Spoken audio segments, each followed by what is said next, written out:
अब ये है बुढ़ापे में मैं प्रेम गीत ज्यादा लिख रहा हूँ। अच्छा। लगणो भल से मौको छे अपड़ू सी दिखे। ये तो स्टेज प्रोग्राम नहीं होगा। मेरे को पहाड़ी मत बोलो, मैं देहरादून वाला हूँ, देहरादून वाला हूँ।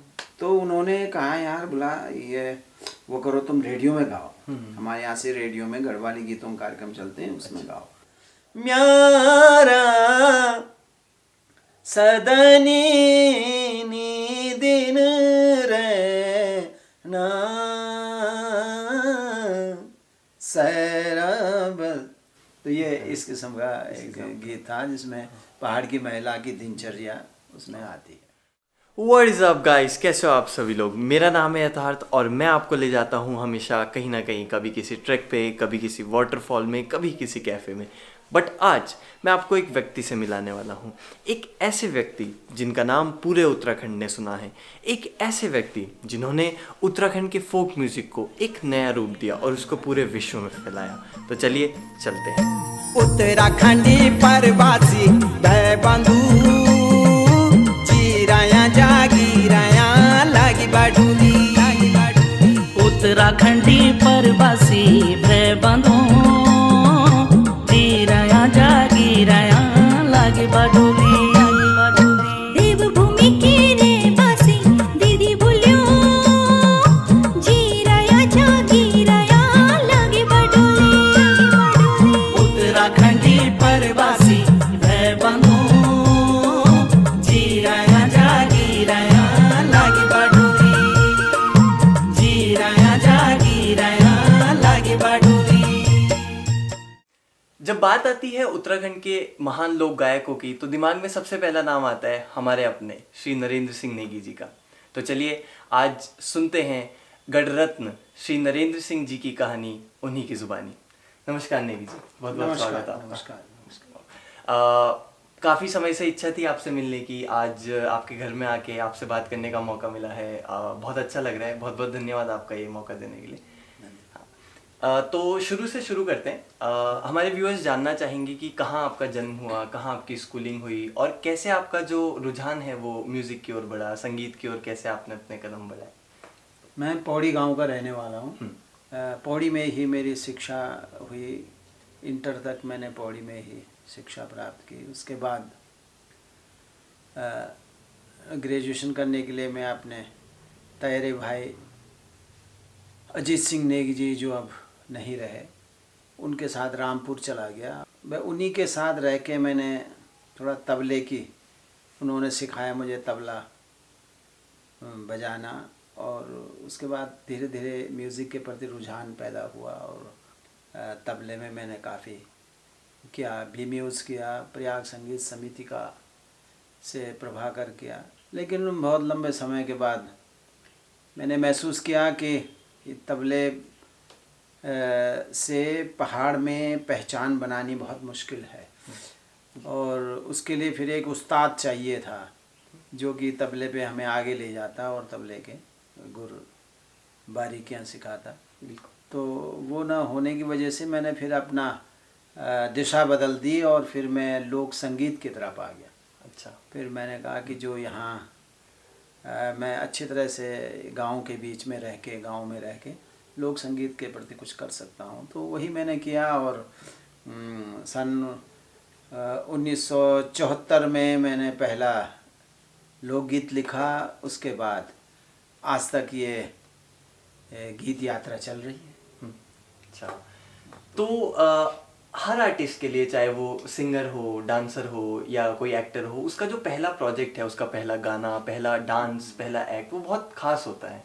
तो कौन सा वो ऐसा पहला गाना था जिससे आपने इस फील्ड में, इस करियर में अपने कदम बढ़ाए, कदम रखे। ऐसा है, मैंने स्कूल कॉलेज में कभी गाने नहीं गाए। अच्छा। हाँ, ये भी एक। अच्छा।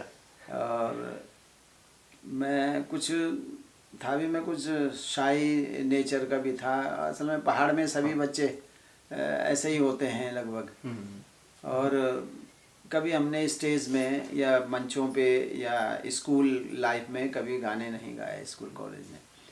कुछ ऐसा वातावरण बना कि मेरे दिमाग में पहाड़ घूमने लग गया और वहाँ पर जो महिलाओं को जो मैं देखता था बचपन से बहुत काम करते हुए है, अथक परिश्रम करते हुए, और अपने ही घर से मैं अपनी माँ को देखता था कि वो सुबह से शाम तक सिर्फ काम और काम पे लगी रहती थी। और तो वही विचार दिमाग में आए और फिर कुछ लाइनें मैंने लिखनी शुरू कर दी। शुरुआत मेरी ऐसे हुई गीत की, क्योंकि उससे पहले मैंने बताया तबला मैं बजाता था।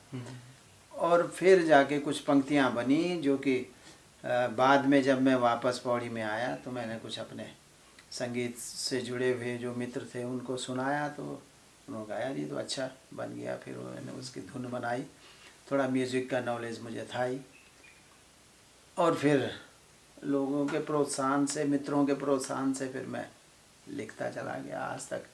तो वो गीत गंगा का सफ़र जो है आज तक चल रहा है। ओके, तो कौन सा वो पहला गीत था जो आपने गाया? हाँ, वो गीत था, ये पहाड़ की महिलाओं पे था वो। अच्छा। सैरा बस ग्याल बोण मारूड़ी कोटण माँ यूंद पीसी बीतेना म्यारा सदनी नी दिन रहना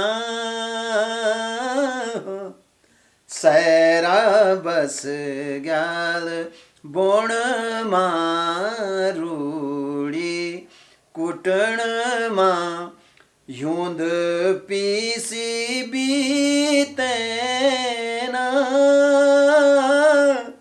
म्यारा सदनी नी दिन रहना सैराबल। तो ये इस किस्म का एक गीत था जिसमें पहाड़ की महिला की दिनचर्या उसमें आती है।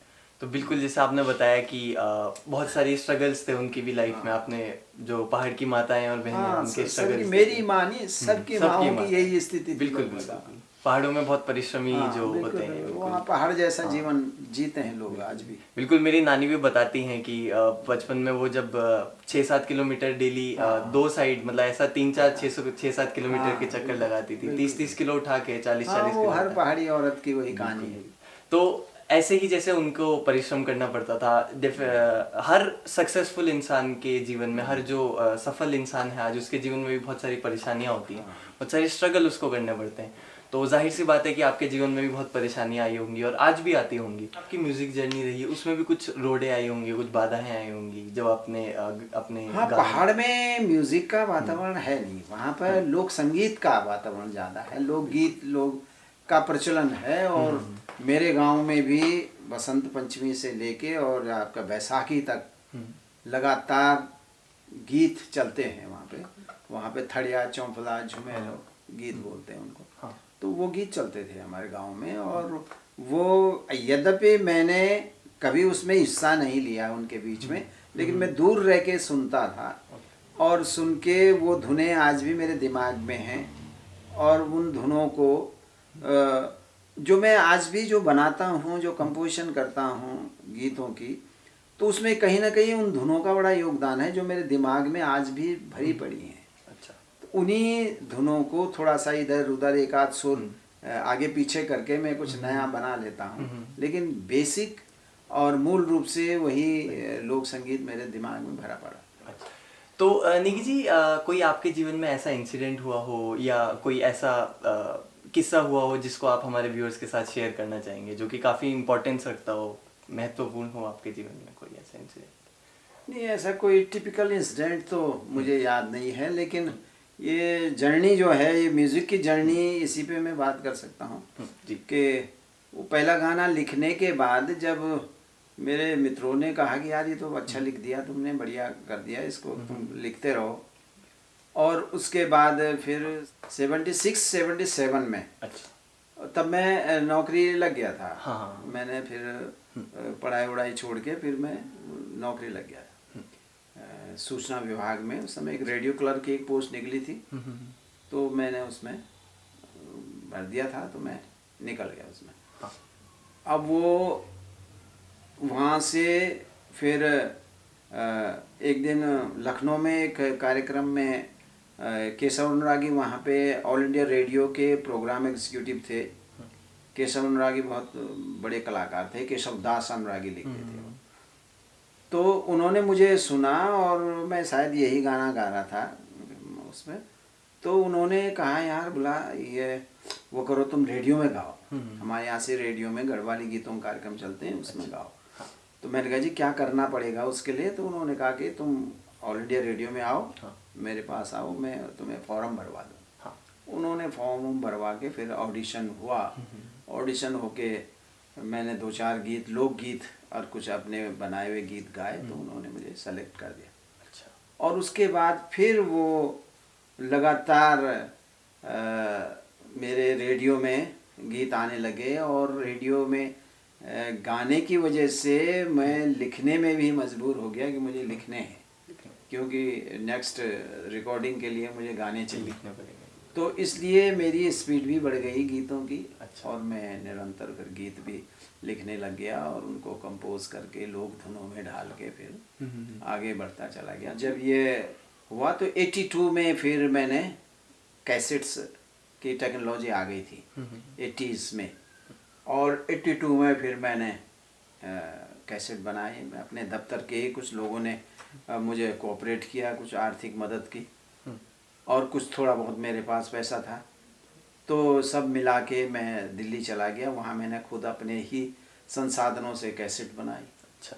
और वो कैसेट भी आई। वो जब कैसेट आई तो फिर कैसेट प्लेयर्स में जब वो बजी, तो उसके बाद तो फिर लोगों ने काफ़ी पसंद किए गाने, और तब से वो गीत यात्रा निरंतर चल रही है। तो आप मतलब उत्तराखंड से पहले गायक थे जिन्होंने अपनी कैसेट निकाली, ऐसा कह सकते हैं? नहीं, मुझसे पहले गोपाल बाबू गोस्वामी। अच्छा।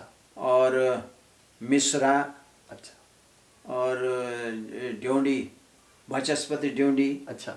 इनके कैसेट्स आ चुके थे। अच्छा। इनकी कैसेट आ गई थी एक। अच्छा। जी। और यद्यपि इन्होंने कैसेट नहीं बनाई थी, इन्होंने बनाए थे ग्रामोफोन रिकॉर्ड। अच्छा। लेकिन बाद में वो उसकी कॉपी होके वो कैसेट में आ गई, कर दी, और फिर वो कैसेट चले तो काफ़ी लोकप्रिय हुई। गोपाल बाबू गोस्वामी तो उसमें काफ़ी लोकप्रिय हो गया उस टाइम पे। उसके बाद उसका शायद 81 में वो निकला, और उसके बाद फिर उसको देखते हुए मैंने देखा लोग काफ़ी कैसेट्स सुन रहे हैं, तो फिर मैंने 82 में मैंने बनाया। अच्छा। है ना। और उसके बाद फिर तो धीरे धीरे सभी लोग उसको बनाने लगे, तो फिर 82 में पहला कैसेट मेरा। अच्छा, एक देहरादून वाला हो, आप दोनों साथ में गा दो, अच्छा लगेगा। अప్పుడు सी दिखेणु छेरे लगणु भली से मौको छे, अప్పుడు सी दिखेणु। ये तो स्टेज प्रोग्राम नहीं हो रहा। आदत अच्छा लग रहा है, आदत पड़ी हुई ना मंच की, ज्यादा अच्छा लग रहा है। अప్పుడు सी दिखेणु छेरे लगणु भली से मौको छे, अప్పుడు सी दिखेणु छेरे लगणु भली से मौको छे, कांबे रे पाड़ी भूला कै जिला के गो को छे, कै जिला के गो को छे।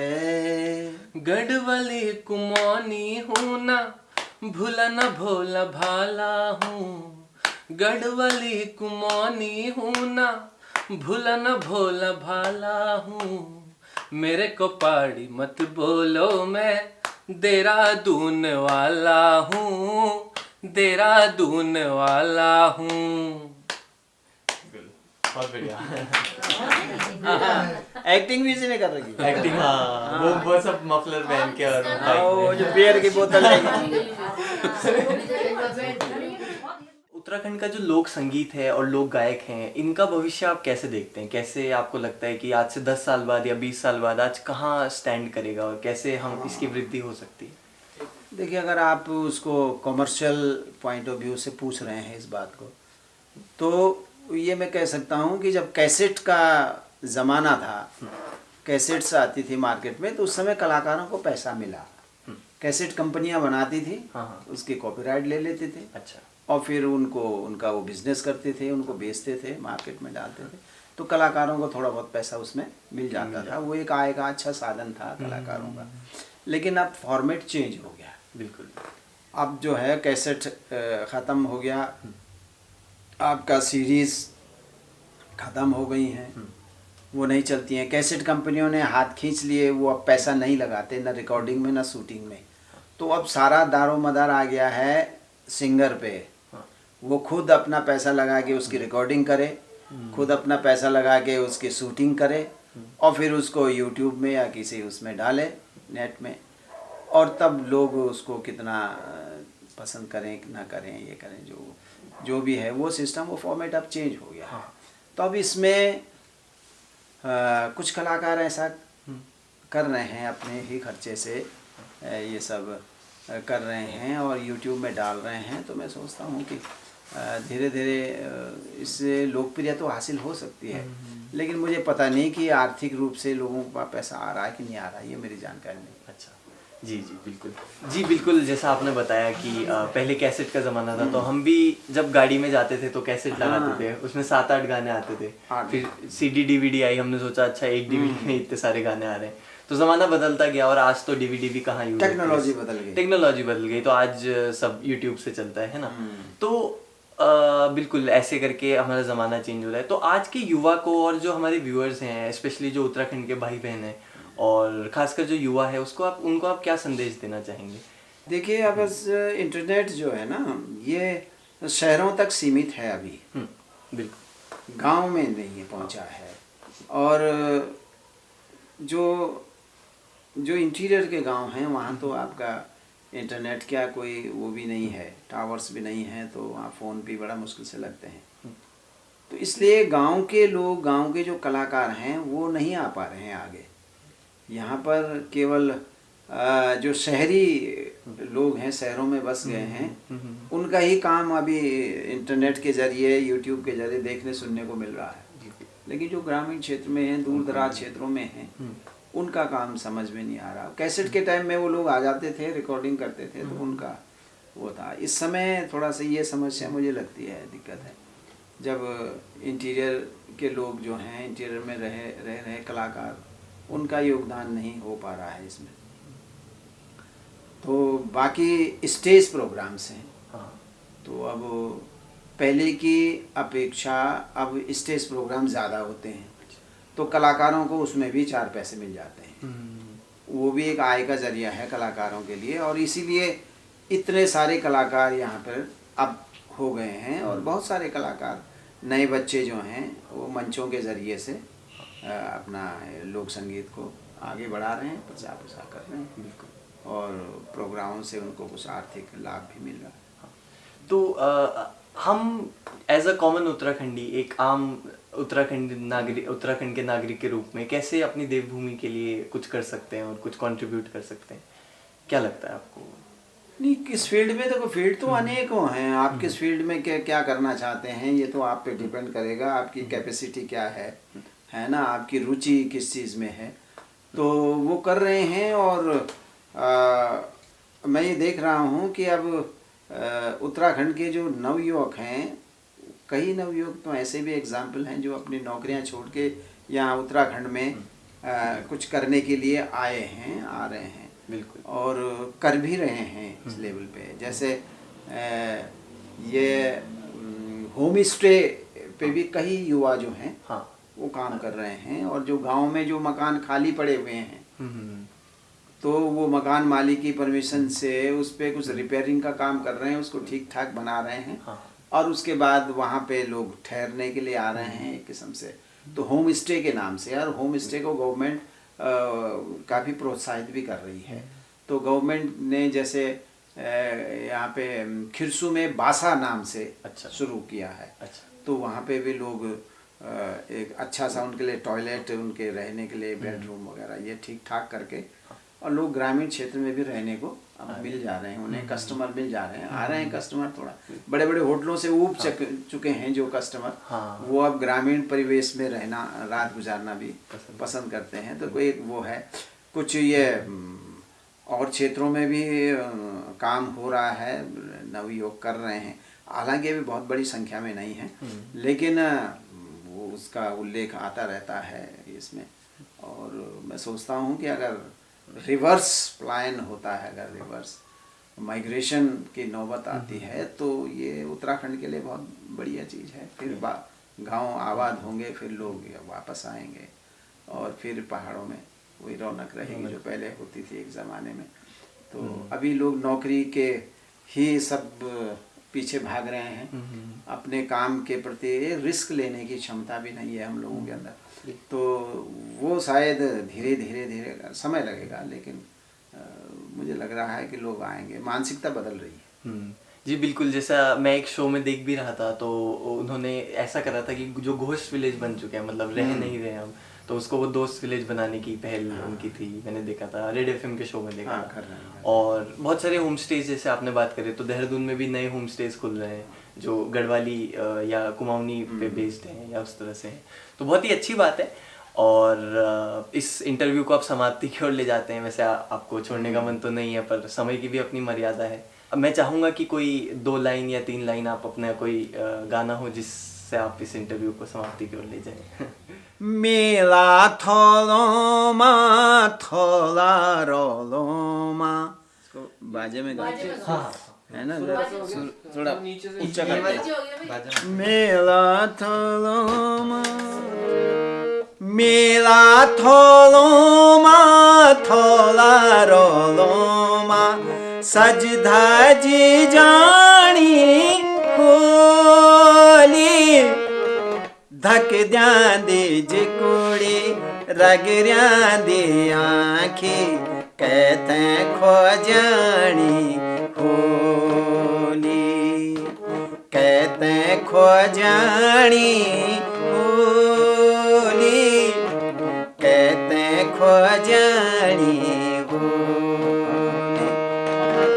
मेला थोलोमा थोला रोलोमा, सज धज जानी होली, धक द्यां दे जे कुड़ी रगर्यां दे आँखी, कहते खो जानी होली, कहते खो जानी होली, कहते खो जानी होली। चौमास झपन्याला रसुल्यों का बूण, रसुल्यों का बूण, कखी दूर धारो बसुल्यों के भोण, बसुल्यों के भोण। चौमास झपन्याला रसुल्यों का बूण, कखी दूर धारो बसुल्यों के भोण। डालियों का छैल दगड़ियों का गैल, बाजू बांध गाड़ी होली, धक द्यां दे जे कुड़ी रगर्यां दे आँखी, कहते खो जानी होली, कहते खो जानी होली, कहते खो जानी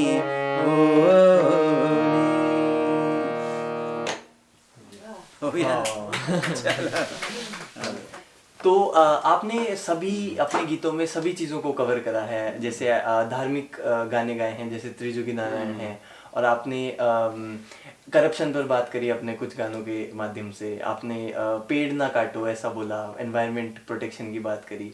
तो आपको लगता है इतना सब कुछ कवर करने के बाद भी अभी कुछ रह गया हो कि अच्छा इस टॉपिक पे आपने भी गाना नहीं गाया है? नहीं, विषय तो मिल जाते हैं, ऐसा नहीं है कि कहीं भी फुल स्टॉप तो कभी नहीं लगता है जीवन में, और बहुत सारे विषय हैं।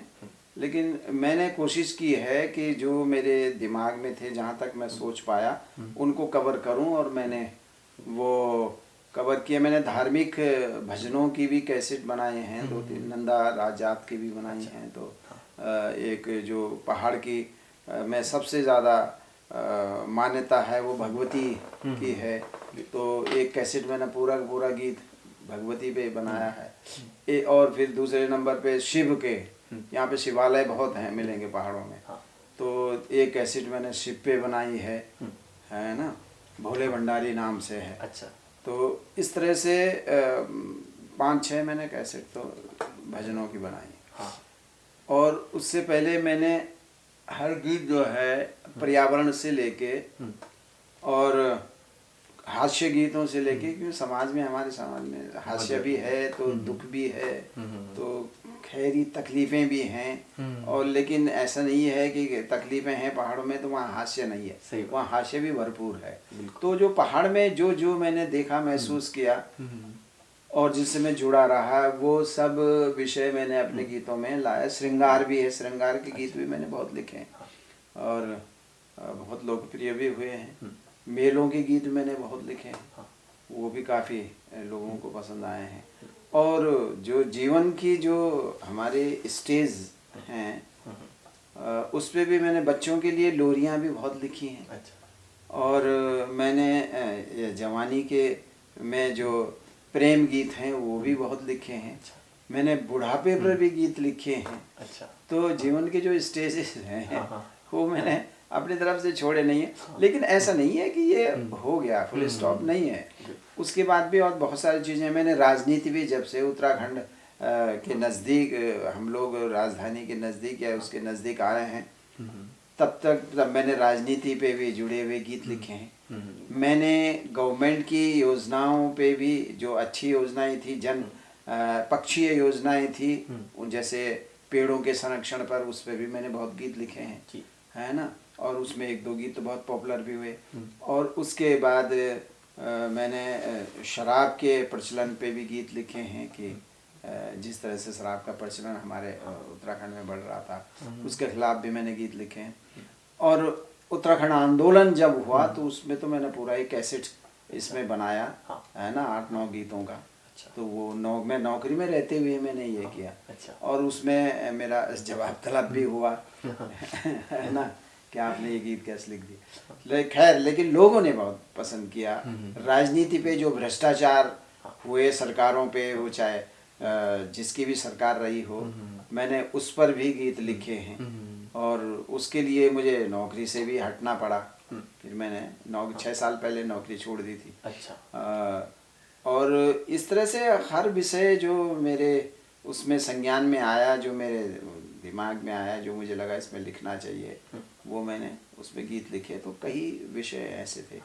और आज भी बहुत सारे विषय छूट गए होंगे, जहाँ पे कभी उन पे अगर ध्यान जाएगा तो लिखेंगे। पलायन पे मैंने बहुत गीत लिखे। अच्छा। है ना, जो लोग ये पलायन पे।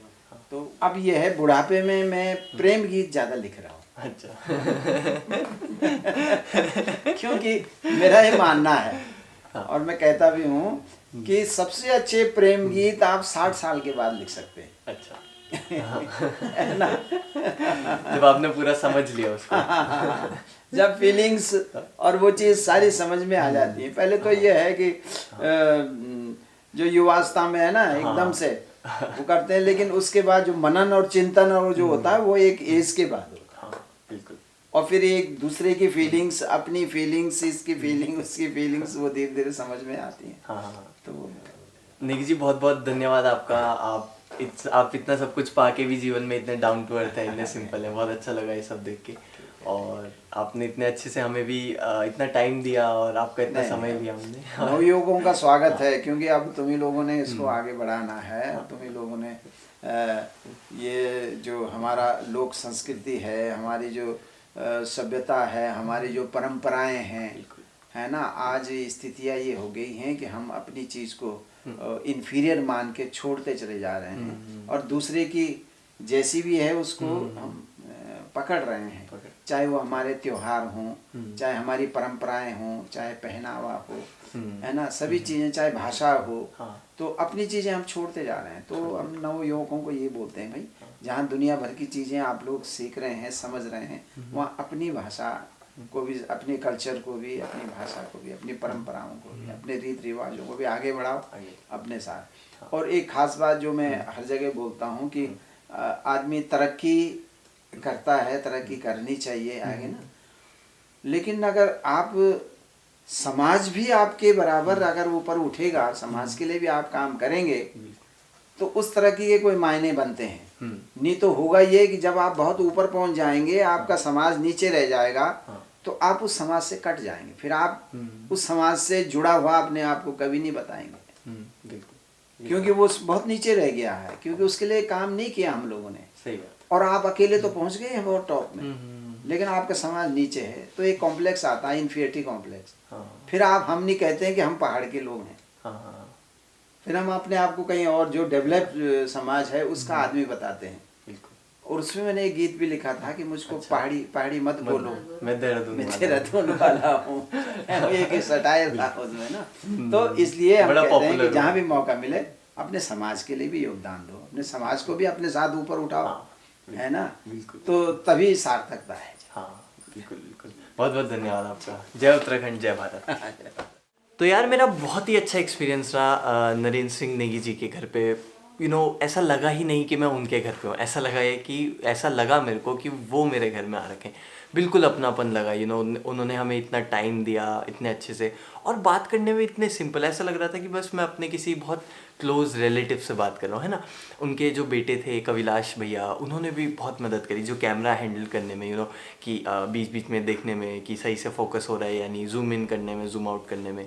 तो कविलाश भैया बहुत बहुत थैंक यू आपका। नरेंद्र सिंह नेगी जी आपका भी बहुत बहुत थैंक यू, बिकॉज इतना आपने टाइम दिया और इतने अच्छे से मेरे सवालों का जवाब दिया। और उनकी जो वाइफ थी उन्होंने भी हमें इतने अच्छे से हमारी खातिरदारी करी।